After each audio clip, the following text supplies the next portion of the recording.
Welcome, everyone, to another episode of the HR and Payroll 2.0 podcast. I'm Pete Tiliakis, and as always, I'm joined by the legendary Julie Fernandez. Welcome, Julie. Thanks so much, Pete. How about let you introduce our guest here so we can get rolling? Yeah, I'm excited. Today, we have a great guest, someone I'm a fan of personally, longtime payroll and PEO marketplace executive and leader, the CEO of GuHRoo HR and Payroll, and an entrepreneur that, like I said, keeps collecting brands, and the host of the Payrollin Podcast, Mr. Matt Vaadi. Welcome to HR and Payroll 2.0. Thank you so much for having me. I'm excited. Yeah, man. Look, I love listening to your show. I like I was saying before we started here, I think it's probably less about payroll and more about going to market as a payroll and HR provider. And you just have some great insights that I always appreciate in that sort of down market SMB space that sometimes doesn't play with analysts quite the way the bigger firms do. So I appreciate your insights, man. I just knew we had to get you on here. But Julie, you want to go ahead and do the honors? Yeah, sure, Matt. As you might know, we are always curious to know what got you into this space and why you're still here. Oh, man. It's probably going to sound a lot like everybody else, right? I was recruited into this space in 2008 by ADP, the big red machine. And, I don't know if it's some form of Stockholm syndrome, like you fall in love with your captor, but, here we are, almost 20 years later, whatever the math is on that. I try not to do career math too often. I try not to do public math ever. So been around for a long time, like Pete alluded to, worked for ADP for a while, decided about 11 years ago that it was a good opportunity for me to turn away from that and start my own thing, and have been building payroll and PEO businesses ever since. And so it's been a fun and rewarding time in this industry. And I look forward to sharing some of the things I've failed at, hopefully, and maybe learned along the way with your audience. Yeah, is there some angle of that, like that just really drags you back in and keeps you from running off, or some outcome or some, like warm and fuzzy or something that just makes you say, man, I wouldn't want to do anything else now that I know better? I'll be honest, probably more honest than most, in that there's something about mastery, and that's if you've spent the 10,000 hours and you've invested a lot of time and energy into resources into learning something and understanding it and just being genuinely curious about how it ticks. I'm more of a business guy than a particularly industry-focused guy, right? So if it wasn't the payroll industry, let's just call it what it is, or the HR industry or the HCM industry, then it would be whatever other thing. I would fall in love with the mechanics of how the machines worked. So this is just the industry that I happened into at the time and fell in love with along the ways. And to Pete's point, I'm a lot more interested and focused on that go-to-market on the front side of the journey for how we, capitalize our businesses and bring them to market and also acquire new customers. But yeah, I wish I could tell you I just had this deep passion for cutting checks and paying taxes, but that's not it. Hey, here's a new spin on our question. If somebody had asked you before you had that mastery, what do you want to be when you grow up? What would that have been? Yeah. So at that point in my life, it was definitely hey, we're not here to cure cancer. How can I make money and as much money as I can? So that's why I went into sales initially. It was like, some friends said, hey, here's how you can make money early. And I was very young. I wanted to be a lawyer and a politician, which is definitely, there you go. I don't know if that's a common path for a 5 to 10-year-old to want, but that's what I wanted until I was old enough to know better. No disrespect to our lawyers and politicians in the audience. And I have some good friends who are politicians, but no longer on the bucket list for me. So, like a lot of folks in your 20s, you get wayward and I think Steve Jobs in the commencement speech at Stanford in 2010 or 2011 said, you can't connect the dots looking forward. You can only connect them looking backwards.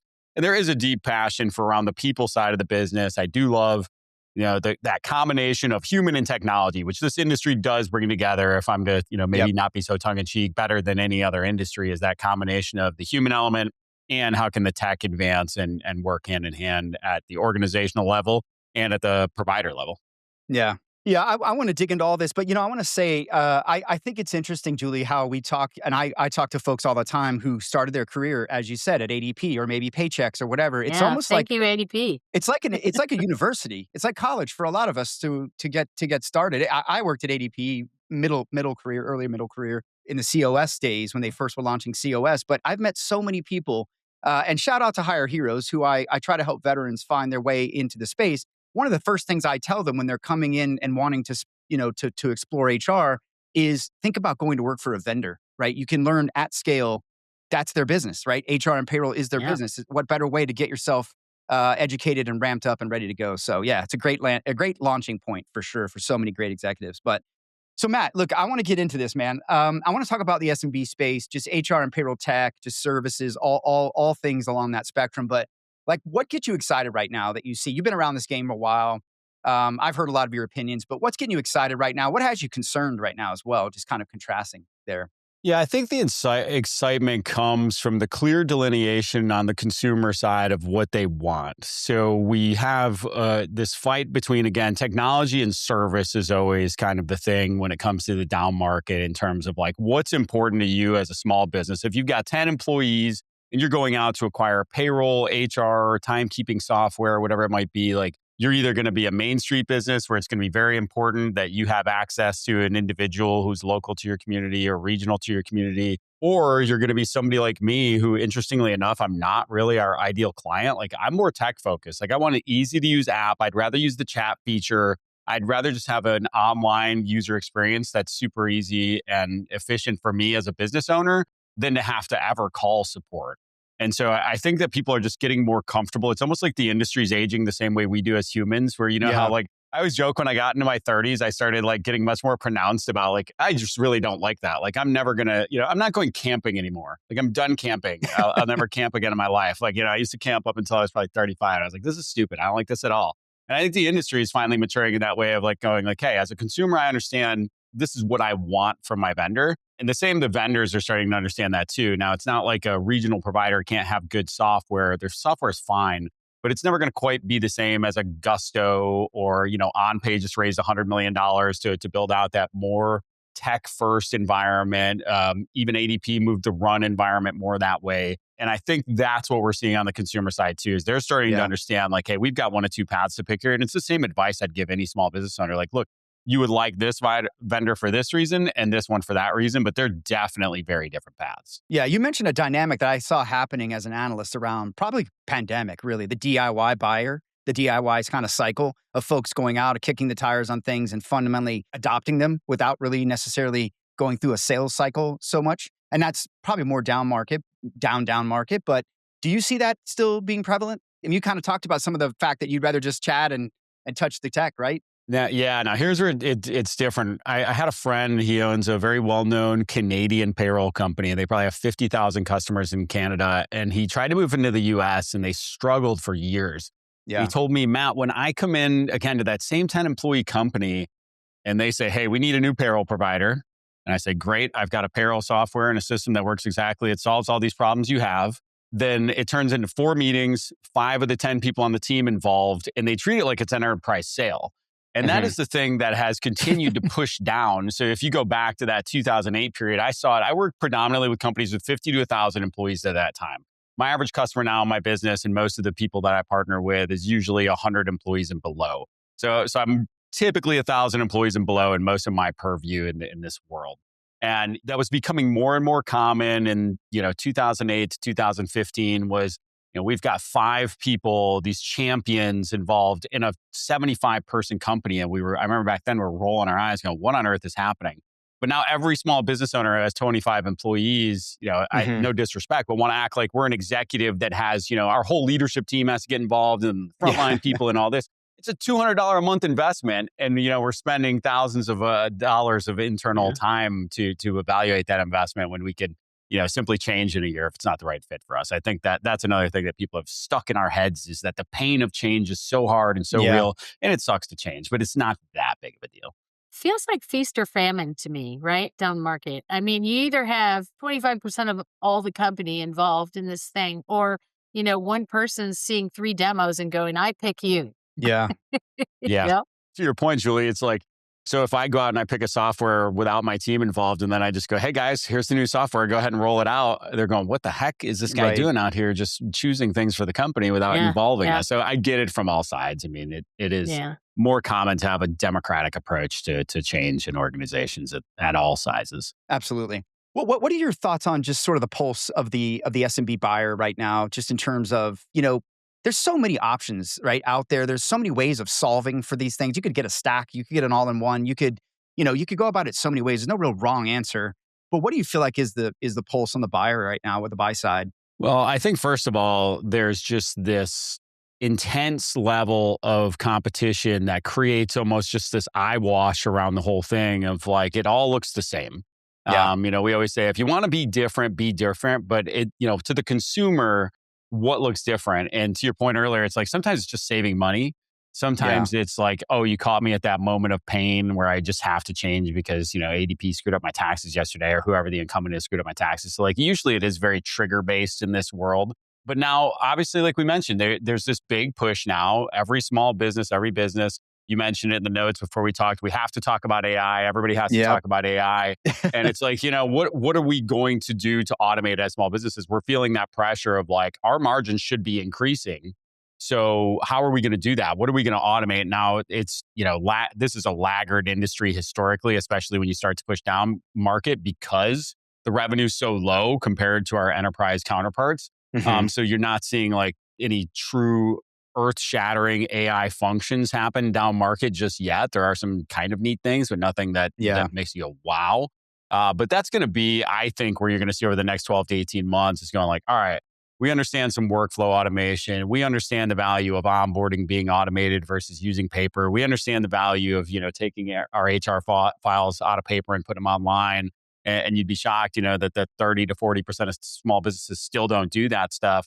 But they're going to start to really over-index on that workflow-related stuff, right? And how does this play with my other systems? We're seeing a lot more influx of inquiries around our API, which was never something the small business owner was asking us before. Was, hey, can we have access to your API? It's like, oh wow, that's a new question from the 25 employee company that we didn't get 3 to 5 years ago. Yeah, they're building out their own stacks, right? I think in a lot of ways, and there's so many ways of doing that. I love it, but also it's a little interesting because now we've had an episode on talking about the fact that the all-in-one is back again.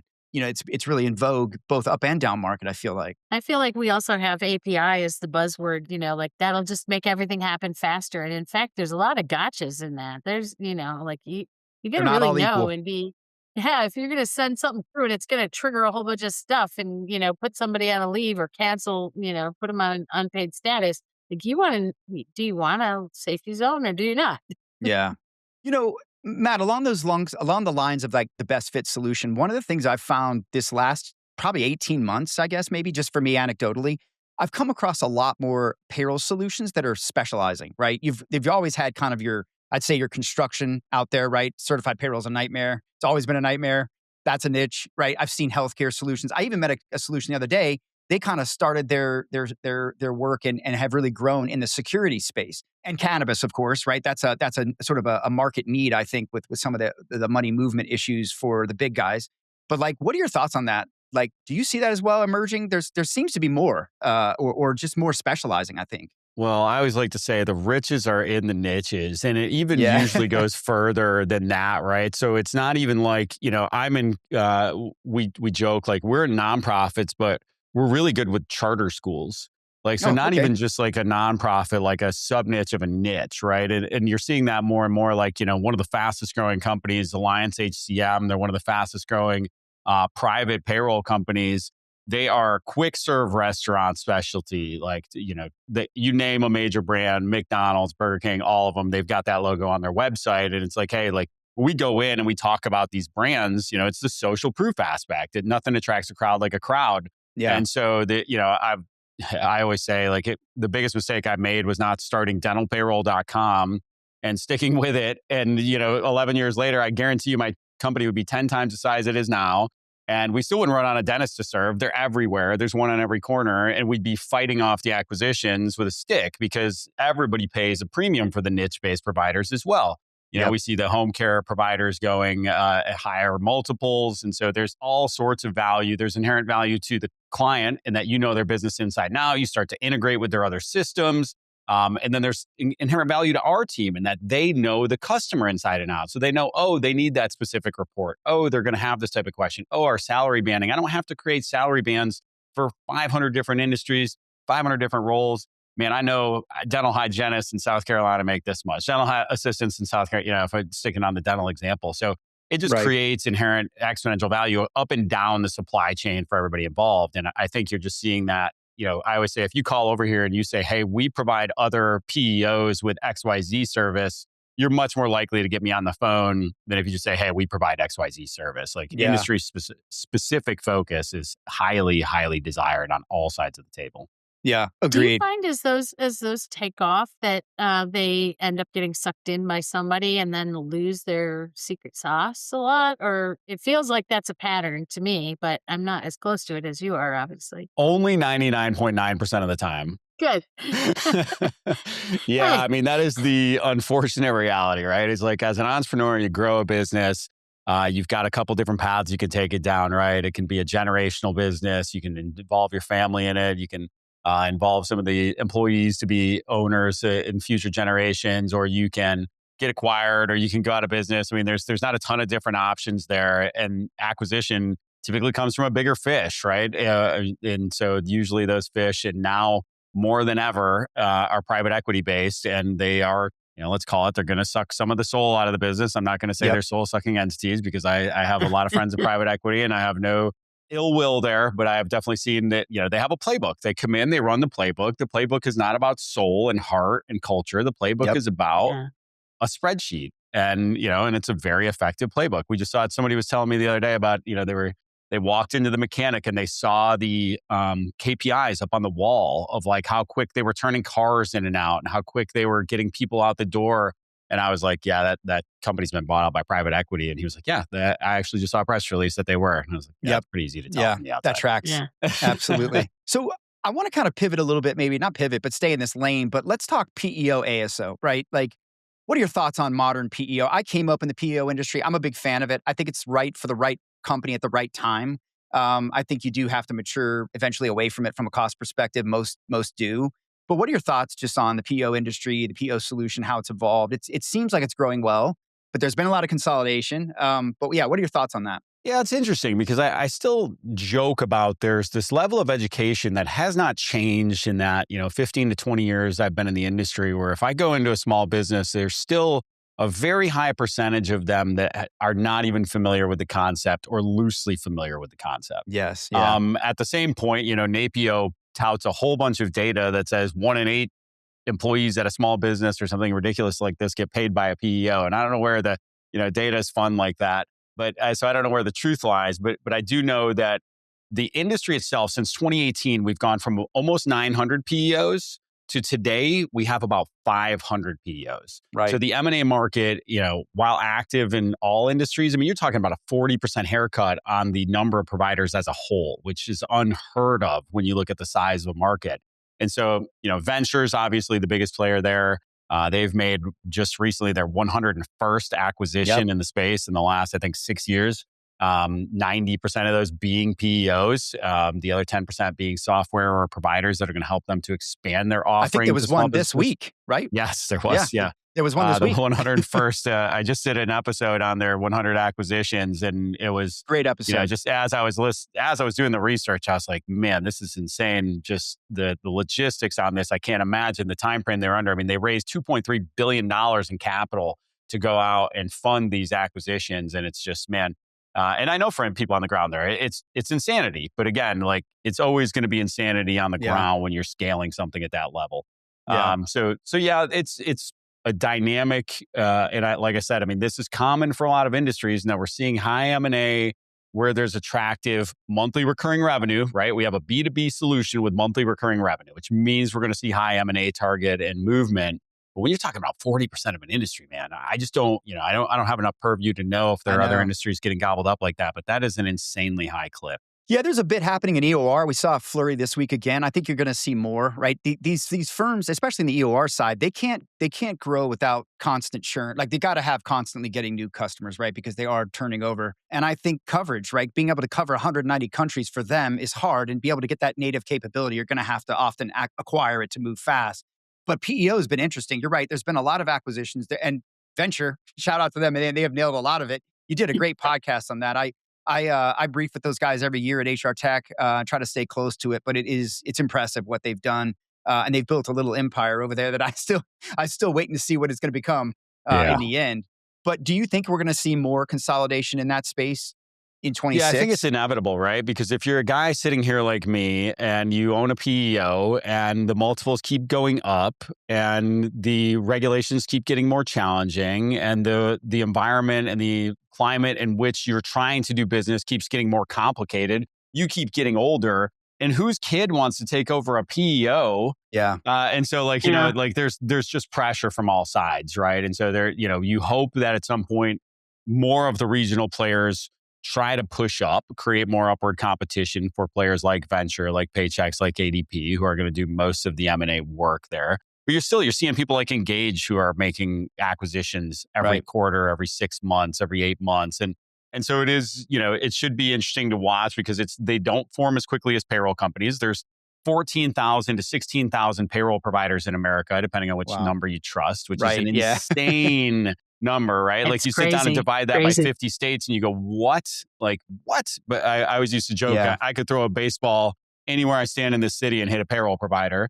And and it's true for some in some respects, but PEOs, now you do the math on 550 states, and that's like, ooh, interesting, right? Well, you know, there's just not as much. It's a very defined market who I can go after as a PEO. But then B, it just limits the number of potential acquirers if you ever do want to exit. So it will continue to be that upward vacuum even as new ones start. Yeah, yeah. What are your thoughts on Workday and Insperity getting together, and what do you think that means for PEO? And I think the pressure it's going to put on many of the other down market players, you know, primarily the firms that are building HCM technology for the down market. Now they've got this 800-pound enterprise gorilla in the room. What are your thoughts, man? Do you think it's a good move? Do you think it's a scary move? Like, what do you think? I think they've hooked their cart to this. I mean, it's a huge investment. We've broken this down on here. I've written about it a couple of years ago. I've worked closely with Workday on it. What are your thoughts, man? Yeah, I mean, you're going to know a lot more about this one than me, but I think what you're going to see is a lot like the UKG acquisition. So if you look at UKG's white label software that they have, their primary target is 100 employees and over. It's very cumbersome for that small business market who wants to be the DIY buyer. I don't think that is the target for a lot of people because of the fact it's just small MRRs and it's a fist fight out there every day, and they understand it's still boots on the ground selling. There's no replacement for sales reps in territory, no matter what you try to do. Even Gusto had to eventually get away from just pounding ads and being the lowest cost provider to putting people in call centers to, now people, you know, in little regions, and like before you know it, they're going to be out on the road. And, you know, there's just sort of this inevitable need for feet on the street that makes it a rather unappealing place to be when you go down market, right? Because it's like, again, if I'm in a small city, I'm in Columbia, South Carolina, I like call it a secondary market. You know, there's probably 15 ADP reps here in a city of a couple 100,000 people. And so even for me, I always joke, you know, we talk about the centers of influence. Like if I go into a CPA, they go, oh, Matt, like we don't care if that ADP rep brings by cookies once a quarter. Like it doesn't matter. I'm like, but they're there every week, man. They're just hammering. They're like the rain on the shore or the tide on the shore, man. They're just wearing it away, and they eventually get the business because they're just there. They're in market and they just don't stop. And I don't think that TriNet, while they do have some of that with the PEO, I just don't know that their appetite's going to grow particularly more there. They're also struggling with the support side of it from what I can gather. So, I mean, I think I like them in the enterprise space. I'm buying there. I'm probably selling on the SMB space. Insperity or TriNet?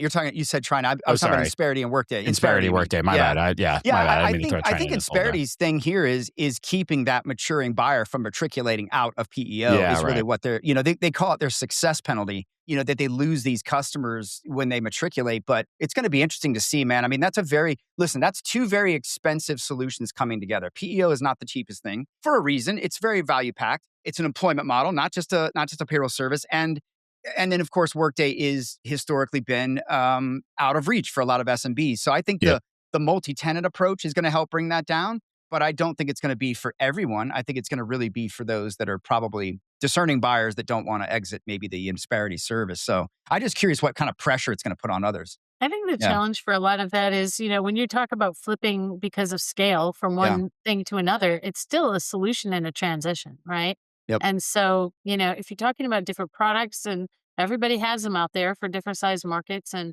so what's the appeal to that if you have to go through a transition? Well, you nailed it earlier, Pete. I mean, that was the reason for the Namely acquisition by Venture, is they called it the graduation program. Namely was literally marketing a graduation program from PEOs.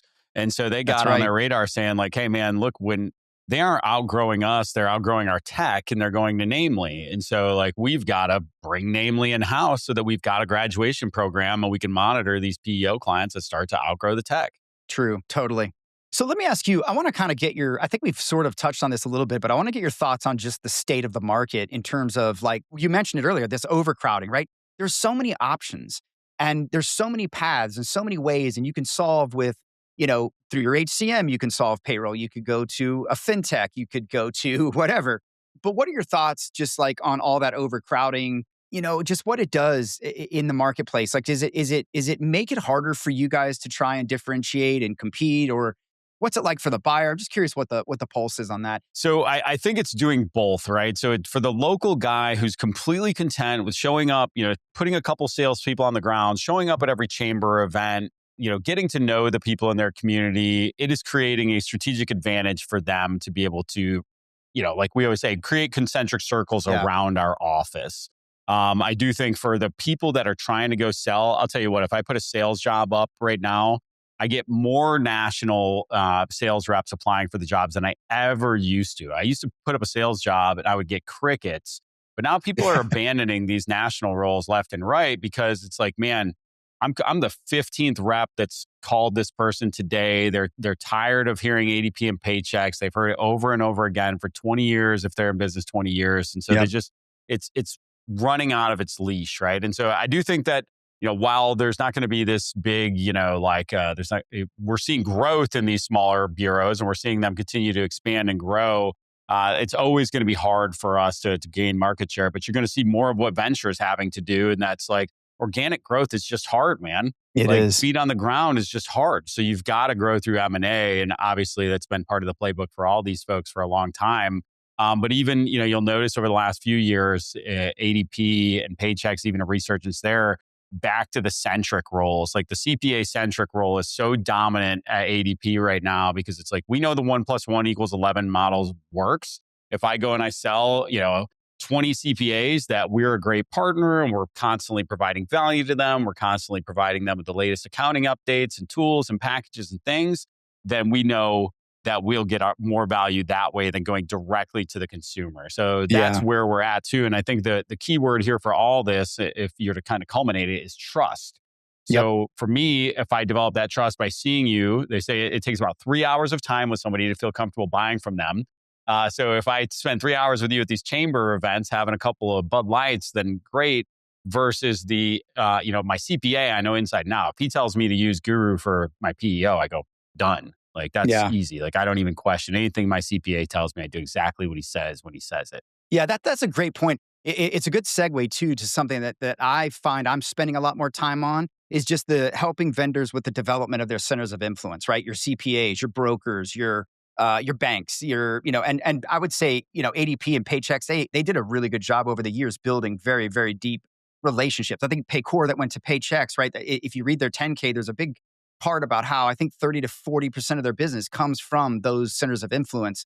What are your thoughts on that? I mean, you just mentioned the CPA track, but what are you seeing in that way? And I got one that I wonder if folks are overlooking I want to talk about, but what are your thoughts on just the centers I'm excited to hear that one. Yeah. In some respects, it's like, January comes and we all go, man, I want to lose 10 pounds. I'm going to get in better shape this year. And, I start researching it and where I end up? Oh, I got to exercise more and I got to eat less. Like there's an equation in this industry that says if I stay in front of these CPAs long enough and consistently enough and develop relationships, I'm going to get referrals. And that playbook has been run since Paychex started that playbook however many years ago. I mean, they were first to really infiltrate the CPAs and they've done a fantastic job with it. And ADP, obviously, with a huge push. As a matter of fact, if you go into Facebook ads library right now and you check Gusto's ads, all of their ads are targeted at accountants. They don't have any ads running towards small businesses. They're all targeted towards accountants. So that channel is alive and well. And again, like if I'm a regional guy or a local guy, like I've got the advantage of being like, hey, I'm Matt. I live here. I, grew this business here. Like we're just like you. We're growing our firm. You're growing your firm. But you got to stay in front of them, man. And they'll lie to you. They'll tell you that ADP stopping by with those cookies doesn't matter, but they're liars. Yeah. Now, I also think the integrations piece is more important than ever. We go back to the niching, who are the key providers to my partners. If I'm in a niche industry, let's say charter schools, again, as an example, like, am I plugged into the state retirement system and can integrate there really well? And I have that in the door. And now we can talk about lead sharing. We talk about going back and forth, whatever that is. I know for us, it's brokers. I mean, that's where you're going to start PEO and ASO. It's just a little bit different. We have healthcare brokers that go out there and they say, hey, I can't write this group because they're just not the right fit for me, or they're just not healthy enough. So I'd rather still make some money on it. I'm going to refer them to a PEO who's going to pay me for the referral. And that's usually it, man. It always comes down to WIFM, what's in it for me. If I'm the partner, I have to have, either that return of revenue or those return of leads. If I'm the provider, I have to have a way to make sure that I'm going to either make that revenue or that referral revenue back. So the game hasn't changed a lot there. I'm very interested now. You did a wonderful job with that tease. I can tell you're a pro at this, Pete. Yeah. What's your channel that we haven't talked about? Well, I think a channel that's been overlooked, and I think I'd love to see folks lean into it, is like, for example, I work with iSolve. They're big on their centers of influence. And one of the things I told them is I said, hey, look, there are so many of these little consultancies that are popping up from practitioners who are leaving industry, who are leaving vendors, and they're going out and they're creating their own thing. And they're starting off with a couple of clients, right? And maybe it's a system selection today and hey, our payroll manager quit tomorrow, right? We need help, whatever. And their businesses are growing and they're growing and they're growing and they're doing more, right? And I see some that will do, staff augmentation and some other things. But the point is they're these little small firms and they have tremendous influence. And they're helping companies select these systems and they're helping companies get to these systems. I think that there's something that needs to happen, or just in the same way we've curated brokers and CPAs for decades, that we got to start looking at these in the creator economy, these influencers, if you will, that are on the ground with these small shops that are on the ground in these communities, building capability and helping companies. And I think that maybe, they're small, so they get overlooked, but collectively they could be a very big audience. I think they're a niche to be looked at, to be honest with you. What are your thoughts on that?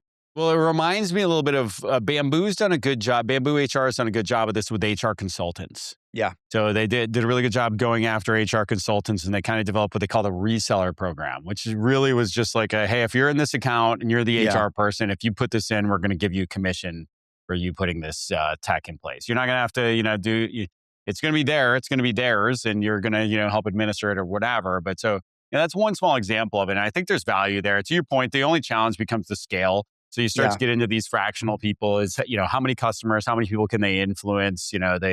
There's all sorts of different thoughts around what a fractional role looks like, right? We've seen that role come about over the last couple of years. Sometimes it's like, hey, man, I couldn't get work for the last 2 years, so I was a fractional CMO, baby. Yeah. And then, other times it's like, hey, this is the business path I'm taking, and I'm going to become a fractional CMO at scale, whether that means a solopreneur with, some additional virtual assistant hands or whatever around me, or just a network around me of trusted providers. But yeah, it just depends where you kind of go into that. And I do think it's something that there is some proof of concept there. When you look at Bamboo, they've got a little bit of a roadmap, and I watched them kind of change that map in real time and start to realize, like, these people can kind of sell it, but it's really more of a referral. And so let's take the percentage down a little bit, and let's, what do we need? What do we need to equip them with to have those conversations? How do we need to comp them? Like, all those things come into play. I'm very closely aligned to the whole broker model bit, because ultimately our advisory is owned by Brown and Brown, which is one of the top, I think the number 5, right? Largest. And there's been so much learning for me in the last few years about how that model works, or what incents behavior, especially in the down market. And I'm sure that a lot of folks don't understand, that if you're going to your broker, they may not have a wide repertoire. They might have a trusted company that they're bringing in, or, there's a lot of gotchas in that space. A lot of, sometimes there's price and fee transparency. Do you know about referral fees and other things? And so, it's the way that market moves. And a lot of these centers of influence, are driven to kind of make things more efficient down market, where they can't afford to do all the big show that a large enterprise would go through. So all of these, I think, are interesting channels. And I've seen more folks approaching us as for my broker colleagues on the other side of the house than, the large market space and the advisory that is really our bread and butter. It's just been interesting to get close to. Yeah, I spent some time last year interviewing some brokers. And one of the things I took away was that they are very focused on ease of use and value for their customer. they don't care about what product the customer uses. They don't even have a preference. But I found that it kept coming up that like, look, if whatever's going to make it easiest for us to serve the customer and make the customer happy and get them live fastest and all that typically wins. Look, I think brokers have always been such a rich outlet, but even that space is even getting disrupted a little bit. You just mentioned, Julie, I A think there's been lot. a lot of Yeah. those being acquired, right? I think maybe even Brown& Brown's Absolutely. bought some of those, private equity's bought some of those. But like how's that changing? Like as we go into 26, is the broker still strong as ever? And are we seeing a different way in which the vendors are engaging them now with some of the changes? Well, my perspective's changed as we're pretty new to the PEO space. And so I'm learning the brokers from a different side over the last couple of years in terms of like, I've got some Brown& Brown counterparts here in the South Carolina area that, we talk about. Like, I remember when we first came to market, we were offering some piddly commission around what we would get for a referral. And people are like, dude, you have no idea what TriNet gives us, do you? And I was like, what? And so basically it's like, it is to Julie's point, like you've got to compensate people and they've got to feel good about it. And it has to be some ownership among the two of us of, hey, I've got a broker partner, for example, in Kansas City, Missouri, where he's had a client for 13 years in Manhattan and New York. And he's like, look, we just can't write them this year with what they want. And so will you take a look at it? And we book the client together and we help them out. And he's very involved because he hopes to keep that relationship should everything fall apart with us. And so it's a different mindset than maybe some other referral partners might be in that respect, or, the HR consultant or what have you. But it is interesting, though, to see we have seen a very deep, this is a personal level. I can't speak to industry wide, but we've seen a big influx of interest from the brokers in terms of like, this was the first year ICRAs took a huge increase. And so this is the first year we saw people reverse course on the ICRA and go, oof, like, man, the exchange just took a massive increase. And so now the ICRA doesn't make sense for our team. We want to go look at the group model again. Oh, they went to the ICRA for a reason in the first place, whether that be participation or health or something. So now they're looking for other options and they're going, what's a PEO? What can a PEO bring to the table? And so the partnerships are starting to expand. People are getting more open-minded to it as time goes on. And realizing, we're particularly unique in that we don't offer payroll without the PEO. So we're never going to like backdoor them on anything else. We're never going to and we actually partner with payroll bureaus in that respect, which I think could be an interesting model to watch over the next coming years. Is like, hey, how do payroll partners partner with each other as they start to get more niche based, or partner with other PEOs and ASOs and really start to sync up well there? So a lot of interesting trends happening. The payroll space needs the competitors more each other than you realize. I don't know if they, especially in the global payroll space, they absolutely do. But But I want to come back to this, or kind of maybe bring it home here with this all-in-one trend, right? And I want to talk about the embedded thing. I want to come back to embedded. What are your thoughts on embedded payroll? Bringing in payroll where it should maybe be in systems that don't ordinarily are operating systems for different industries, but don't necessarily always have, or generally don't have payroll, time, HR in there. But bringing payroll into the flow of business, as I like to call it, I like it. I like the idea of it. What are your thoughts on it from the perspective of it kind of evolving and becoming normal? Referring to the consumer being the software provider. So let's say you're a CRM for trash companies. Right. And you want to embed payroll into your CRM for trash companies. You better have some scale. And so what I'm seeing is high demand in the down market in that like, hey, we have our CRM for trash companies and we have 5,000 customers and, we have a team of 50 people and man, we keep hearing about payroll. So we're going to reach out to Gusto. We're going to reach out to Check HQ. We're going to embed it. And then we're going to quickly realize what an absolute nightmare payroll is. And like, we don't have the scale to put the support team in place to understand like, oh, like this is going to require real infrastructure around it. Like this isn't as simple as adding a button in our app. And, over the years, I often joke, if you Google white label payroll, we are page one. We have been for about 10 years. I've had more conversations probably about white label payroll than any other human on the face of the planet over the last 10 years, because it's like the Goldilocks solution. Like every business wants it in a different way. You've seen all the different from UKG to iSolve to Payroll Relief, which is now an Iris, to QuickBooks used to have a version that they sunset recently, to now embedded is the new thing. So now everybody who reaches out says, man, I just want to embed it in my XYZ software. And it's interesting to hear. And we've actually done an install of one of these, and it's a nightmare to install. The people who have the software really don't fully understand the payroll industry either. Is kind of the struggling thing. Like the way Gusto serves their clients is different than the way a lot of providers serve their clients, and they're embedded team is predominantly developers, and the same goes for Check HQ, same goes for everyone else. And so I think it's going to take some time. You're starting to see some, ADP with the most recent. Clover. Right. Yeah, So Clover. that's the type of scale I think can be successful. Yeah. Clover's already got infrastructure built out around this, already in the payment space, a parallel space. Like I could see that being incredibly successful. And you're not just getting tech with ADP, right? You're getting this underpinning of services that is going to be that is going to take that further. And I think you're right. There's just like everything, right? The integration, the tech, and the underlying capabilities are completely different from vendor to vendor. You got to kick the tires, but yeah, it's very interesting.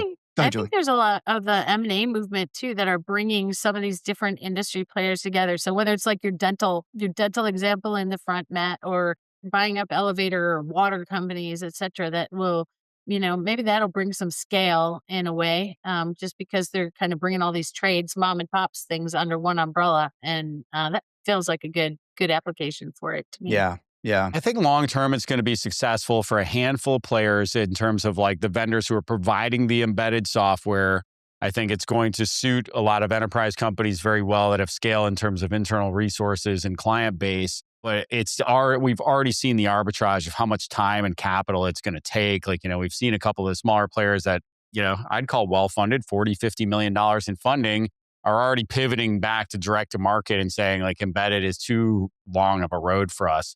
And so, when you've got the internal resources of Augusto and sort of never-ending investment partners, and you've got Check HQs funded by Square's investment fund, and you've got, ADP, and you've got Paycor, these are the types of organizations that are going to have the long-standing ability to ultimately come up with a solution and figure it out over, they're going to lose some high-profile clients along the way. They're going to gain some. And ultimately, it's going to work. But, man, it's definitely... It's been going on for a good little while now, and it's not exactly a household thing yet.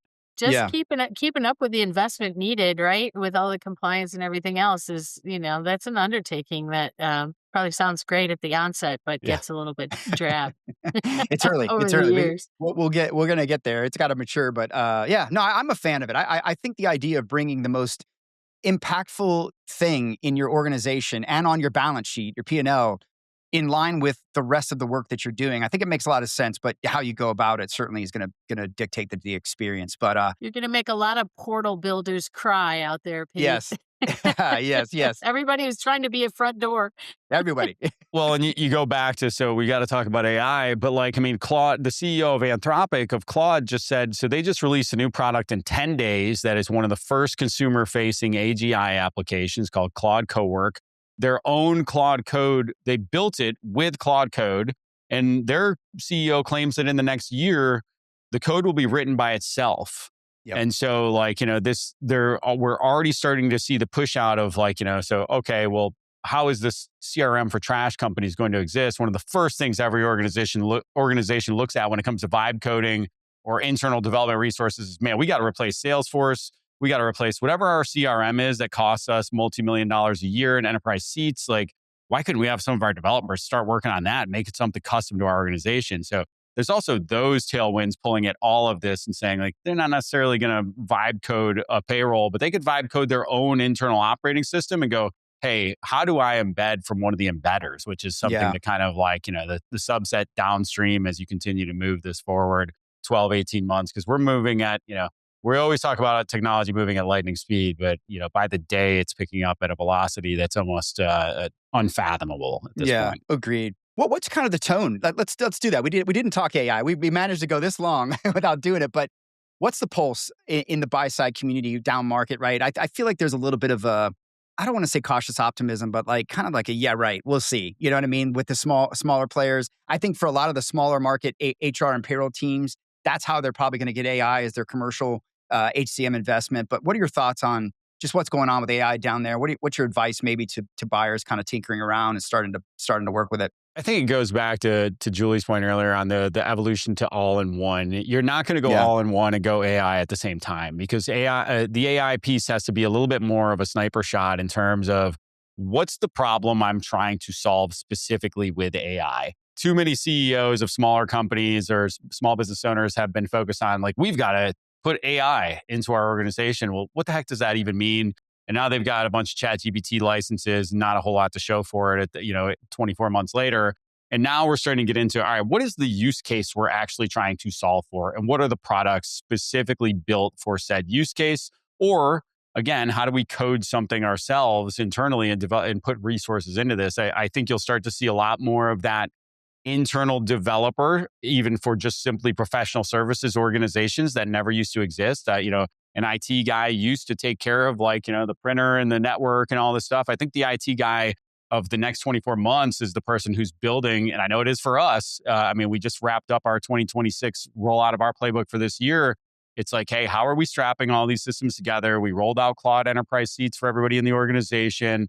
Started tiptoeing into, I even said to the team, I was like, I guarantee you one of you is going to be an expert in Claude code 6 months from now that never thought you would be. And I'm here to support that. I'm here to help you to make your job more efficient. We all, as small business owners, want the super employee, right? The person who can, pull the strings on all the puppets that are effectively the bots, right? And we haven't seen that realized in a whole lot of areas of our business yet. And if you take that back to our industry, we're finally starting to see some of the most obvious applications, which is I'm in my own, I'm in my own company in the HRIS, and I can ask how much time off I have from an AI chatbot. Shouldn't that have been, why are we waiting for this, right? The chat interface, it's finally, some of these things are finally starting to show up, but there is no payroll software that's not a just massive enterprise application, regardless of how many people are on it. So they take time to move. So it's a laggard industry. It's always just a hair behind, just because of the breadth and the nature of the software in itself. Yeah, and the trust that it takes. Do you see it changing pricing at all yet? I mean, are you noticing any? I've kind of monitored some of the stuff going on with Paycom Betty, how they've cannibalized some of their revenues. I think that's coming back now. That was a few years ago. But what do you think it's doing to pricing? Just sort of for payroll and HR that you can tell. I don't know what it's going to do to the pricing model. You'd be more in tune with that than I am. I know, for example, for us as a PEO provider, we've got a software that we use that's a white label platform. They're coming to us and they're saying, hey, buy the AI functions to add on to it. And, you're like, great, man. We're already paying for this, this thing. And now we've got an uptick for that. And it's you start to immediately look to, how can we do this ourselves? Again, going back to do I even trust that you've built something I want? Or is there a way for me to lay something over top of this now with the way that I can go about building technology and putting things in place? And obviously they're all man, they shut down those APIs as quick as can be when you want to start doing your own thing. Go back to Julie's point, but you can't do that. You can't compete with what we're building, but it'll be interesting. What are your thoughts, Pete? Well, look, I think what we're seeing so far is that the HCMs, for the most part, are including it in module for the most part, right? Where it's being built from the internally. It's not being bolted on. It shouldn't be, right? I mean, most of these solutions are building it the proper way. What I think it's going to do to pricing is a good question. I mean, Julie, we've talked about this a little bit. Yeah. I think some of it is there's upsells, right? Like at UKG, if you want some of the more higher end features from Bright, you have to pay a little bit for that. Otherwise, it's kind of in module. It's already in platform. But I think what you're probably going to see is eventually we're going to get to some sort of a mix of sort of a SaaS subscription, maybe a volume usage, right? You've seen Workday do the flex credits for the enterprise to say, hey, to try and encourage some experimentation and adoption. The challenge, I think, is interesting, especially that I've seen this in the enterprise. We talked about this, I think, with Cornerstone On Demand, with Galaxy. Their thing is how do we get people to take something that they might not be entirely, I don't want to say distrusting of, but just not sure how they're going to use it right quite yet. If they've got to pay for it, it might be a deterrent. Maybe we get people the opportunity to come in the door, get in there, and then begin to grow with it in price later. So I think there's a lot of different things going on just in that regard. But I think down market, you're probably going to see so much more of it just woven into the module pricing.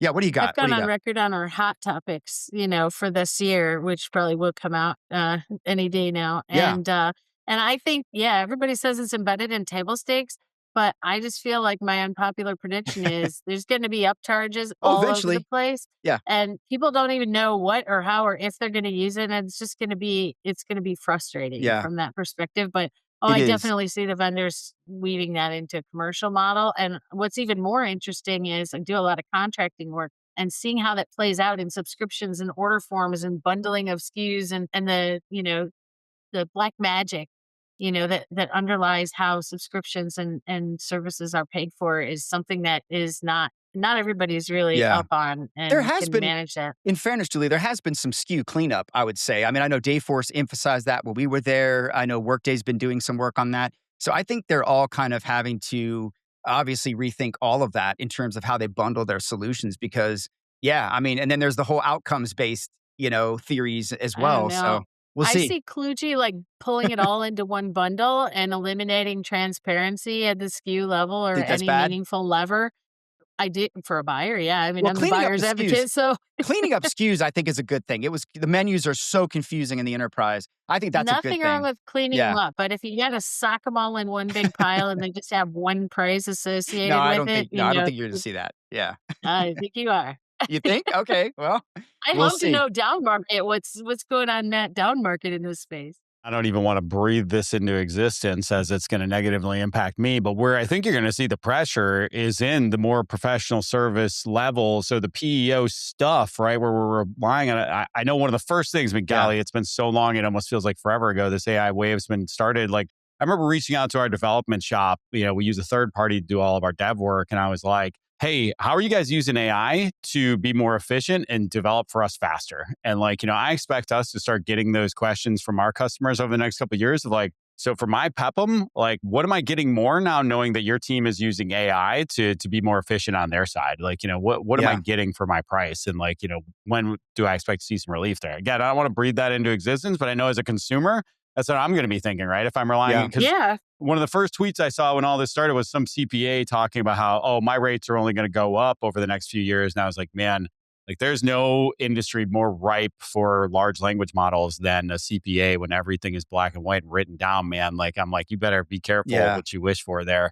But that's one where I also expect, like, if my CPAs, if my providers aren't using a high level of technology, I'm looking at them with a high level of scrutiny going like, why are you Yeah. still doing things the old fashioned way when you could be operating more efficiently, serving me better? And I'm either getting more bang for my buck or you're reducing my rates. Yeah. I mean, Agreed. buyers are expecting that, right? That's exactly what they're expecting. Meanwhile, providers are adding, they have innovation fees or, COLA increases, and it's all about getting that stuff baked in. Then they're shocked, frankly, when they turn Yeah. around, they have to pay additional fees for that because where else are you innovating, right? Yeah. So Yep. I think Yep. there's a point of conflict there where these things come together and expectations are not going to be easily aligned. Yeah. Yeah. It's going to be interesting to see. We should have this conversation again in a year and see where we are on pricing. It's kind of, it depends on the vendor right now. It really is really interesting. So, Matt, one more thing I want to talk about is this all-in-one, right? The all-in-one trend. We've had a couple of shows on this on the ERP side.